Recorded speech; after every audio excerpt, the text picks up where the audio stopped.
ইসলাম কতটা সহজ আপনাকে শুনলেই বুঝতে পারবেন। এক সাহাবী আল্লাহ রাসূল সাল্লাল্লাহু আলাইহি ওয়া আলিহি ওয়াসাল্লামের কাছে এসে তিনি বললেন, ইয়া রাসূলুল্লাহ হালাকতু ইয়া রাসূলুল্লাহ, হে রাসূল আমি তো শেষ। রাসূল সাল্লাল্লাহু আলাইহি ওয়াসাল্লাম বললেন, ওমা আহলাকা, কি হয়েছে তোমার? তো সে বলে, ওয়াকাআতু আলা ইমরাআতি ফি রমাদান, আমি তো রমজান মাসে দিনের বেলায় আমার স্ত্রীর সাথে মেলামেশা করে ফেলছি, একেবারে ফাইনাল মেলামেশা, আমার সিমেন আউট হয়ে গেছে বডি থেকে। এজন্য সে অস্থির হয়ে রাসূল সাল্লাল্লাহু আলাইহি ওয়াসাল্লামের কাছে এসে, ইয়া রাসূলুল্লাহ আমি তো শেষ, আমারে বাঁচান, আমারে বাঁচান। আমি আপনাদেরকে বোঝাচ্ছি হচ্ছে ফ্লেক্সিবিলিটি, ইসলাম যে কতটা ফ্লেক্সিবল এটা আগে মাথায় রাখেন, যে what is the essence of flexibility in ইসলাম।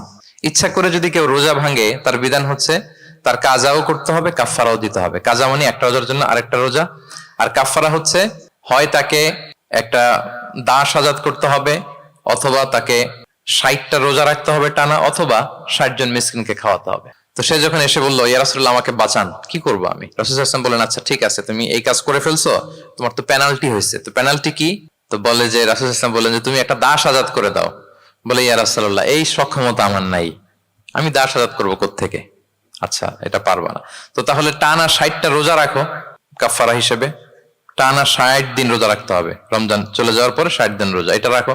বলে, ইয়া রাসূলুল্লাহ এটাও পারবো না আমি। আচ্ছা এটাও যদি না পারো, তাহলে তুমি 60 জন মিসকিনকে খাবার খাইয়ে দাও। এবার সে বলে, ইয়া রাসূলুল্লাহ খাবারও খাওয়াতে পারবো না আমি, এই সামর্থ্য নাই। কি বিপদ!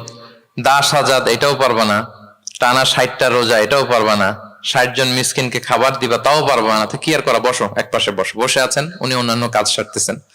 হঠাৎ এক ঝুড়ি খেজুর রাসূল সাল্লাল্লাহু আলাইহি ওয়াসাল্লামের কাছে আসলো, এক ঝুড়ি সাদাকার খেজুর। আসার পর রাসূল সাল্লাল্লাহু আলাইহি ওয়াসাল্লাম বললেন, ওই লোকটা কই যে এই কাজ করে ফেলছে? তাকে নিয়ে আসা হলো।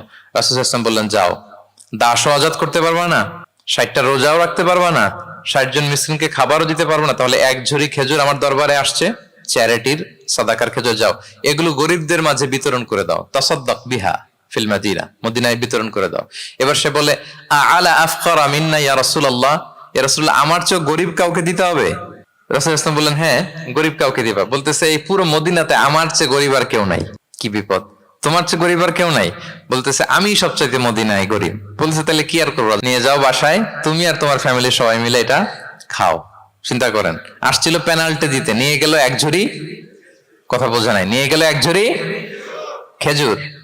দেখেন what is the flexibility of Islam. Islam কতটা ফ্লেক্সিবল, মানুষের সুবিধা অসুবিধাকে ইসলাম কতটা গুরুত্ব দেয়। আমরা ইসলামকে বোঝানোর ক্ষেত্রে, এক্সপ্লেইন করার ক্ষেত্রে এগুলো মাথায় রাখি না। তাহলে ইসলামের এই যে ফ্লেক্সিবিলিটি যখন কোনো নন মুসলিম দেখে, এই হাদিস যদি কোনো নন মুসলিম পড়ে, আপনি বলেন সে কি আর অন্য ধর্মে থাকতে পারবে?